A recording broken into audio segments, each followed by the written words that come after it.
Macron appelle Tebboune. Au menu, l'affaire Amira Bouraoui. Les choses semblent rentrer dans l'ordre entre l'Algérie et la France. Les deux chefs d'État veulent en effet aller davantage dans leurs relations et dépasser les divergences, avec notamment le retour prochain en poste de l'ambassadeur algérien à Paris. Le chef de l'État algérien, Abdelmadjid Tebboune, et son homologue français Emmanuel Macron se sont d'ailleurs entretenus au téléphone vendredi soir, abordant un certain nombre de questions d'intérêt commun. Lors de cet entretien téléphonique, il a été notamment question, selon un communiqué de la présidence algérienne, de l'exfiltration de la militante Amira Bouraoui, titulaire de la double nationalité algéro-française, en date du 6 février 2023.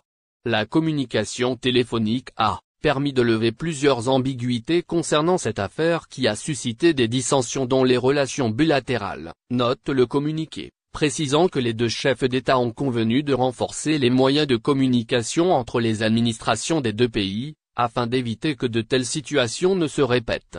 Le président français a été, par la même occasion, informé du retour, prochainement de l'ambassadeur algérien à Paris. Les deux présidents ont également abordé les relations bilatérales et les différents moyens de concrétiser la déclaration d'Alger, signée entre les deux pays lors de la visite, en août dernier, du président Macron en Algérie, lit-on également dans le même communiqué de la présidence algérienne. L'entretien téléphonique a, en outre, permis d'examiner les voies et moyens de renforcer et de promouvoir la coopération entre les deux pays, notamment la visite d'État que devrait effectuer Abdelmadjid Tebboune en France. Dans un entretien mercredi dernier à la chaîne qatari à Al Jazeera, le chef de l'État algérien avait, pour rappel, assuré que les relations avec la France sont ordinaires, et évoluent souvent en dents de scie, au vu d'un passé douloureux de 132 ans de colonie Algérie. Abdelmadjid Tebboune vivement interpellé par un Algérien de l'étranger. Un membre de la diaspora algérienne résidant en Espagne a vivement interpellé le président algérien, Abdelmadjid Tebboune, pour demander la réouverture de l'agence Air Algérie à l'aéroport d'Alicante, par le biais d'une vidéo publiée sur Facebook.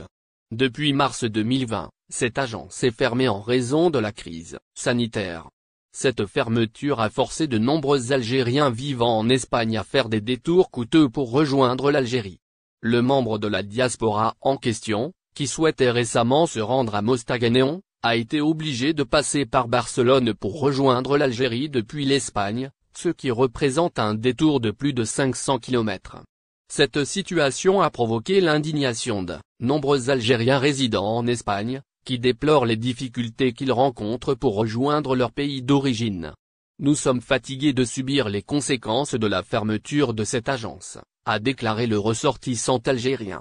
Selon lui, l'été dernier, il a dû faire un long détour jusqu'au Portugal pour prendre un vol Lisbonne-Alger, puis longer tout le littoral pour rejoindre la ville de Mostaganéon, à l'ouest algérien. Cette situation est d'autant plus regrettable que la compagnie nationale Air Algérie est censée être un vecteur de développement économique et touristique pour l'Algérie. En effet, la compagnie aérienne est l'un des principaux moyens de transport pour les Algériens résidant à l'étranger qui souhaitent visiter leur pays d'origine ou pour les touristes étrangers qui souhaitent découvrir l'Algérie. La diaspora algérienne représente également une source de financement importante pour l'Algérie, puisque les transferts d'argent des Algériens vivant à l'étranger représentent une part significative de l'économie du pays. La fermeture de l'agence Air Algérie à Alicante est donc non seulement préjudiciable pour les Algériens résidant en Espagne, mais également pour l'économie algérienne dans son ensemble. Face à cette situation, il est essentiel que les autorités algériennes prennent des mesures rapides pour remédier à la situation. La réouverture de l'agence Air Algérie à Alicante serait un premier pas important pour améliorer la situation. De même, il est important que les autorités algériennes travaillent à renforcer les moyens de transport entre l'Algérie et les autres pays, en particulier ceux où la diaspora algérienne est importante, afin de faciliter les déplacements des Algériens et des touristes. Algérie-France, Tebboune et Macron rétablissent le courant. Le regrettable malentendu qui a nourri le brouillard au-dessus des relations algéro-françaises depuis début février a été levé, et le radieux soleil méditerranéen est revenu en ce début de printemps. Il aurait été encore plus regrettable que ce climat gris de méfiance durât à quelques encablures de la visite d'État du président Tebboune en France. le président Tebboune s'est entretenu avec son homologue français, Emmanuel Macron. Jeudi, ils ont abordé, selon les communiqués de l'Élysée et d'El Mouradia, l'affaire Amira Bouraoui qui est à l'origine de la brouille entre Alger et Paris, ainsi que la visite du président Tebboune à Paris, la stabilité régionale et la mise en œuvre de la déclaration d'Alger signée lors de la visite de Macron en Algérie en août 2022. Les deux chefs d'État ont relevé par ailleurs une défaillance dans leur communication ayant conduit probablement à la résurgence de la tension entre les deux capitales qui se sont pourtant engagées dans une démarche de dialogue stratégique et d'approfondissement des relations bilatérales. Avant d'arriver à cet entretien téléphonique, le président Tebboune a évoqué les relations algéro-françaises traversées de récurrentes turbulences, mais aussi, franchement optimiste, le retour prochain de l'ambassadeur d'Algérie à Paris, Saïd Moussi, rappelé suite à l'affaire Bouraoui, lors de son entretien à la chaîne Al Jazeera diffusée mercredi dernier. Le message était adressé, sans doute, aux autorités françaises, au président Macron précisément, qui n'a jamais manqué de rappeler sa relation d'amitié avec le président algérien. Et il a été reçu comme attendu à Alger.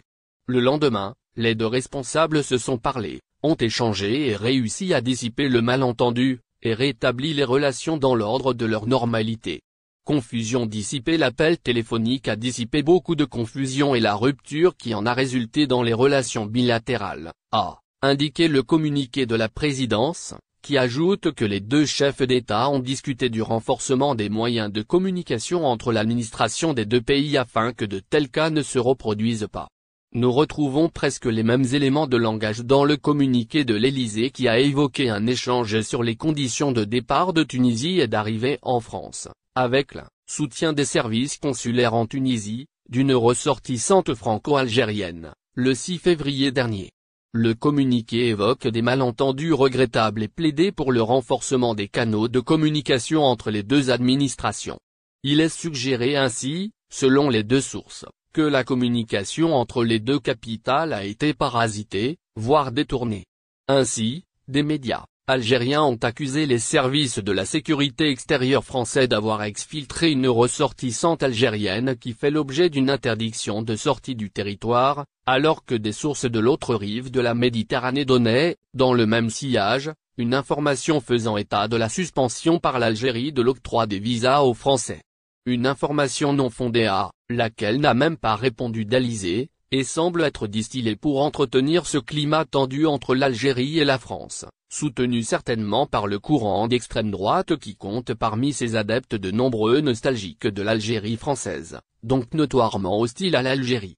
Et qu'ils ne veulent d'aucun apaisement entre Alger et Paris. Et au niveau interne, continuer à diaboliser chaque nouvelle autorité élue par la propagande à défaut de s'opposer avec un programme. Les deux chefs d'État ont, en définitive, décidé de prendre en charge, à leur niveau, la communication entre les deux palais afin d'éviter les malentendus et la confusion qui conduisent à des tensions. N'oubliez pas, abonnez-vous à notre chaîne Olive News et activez les notifications pour recevoir nos publications en temps réel.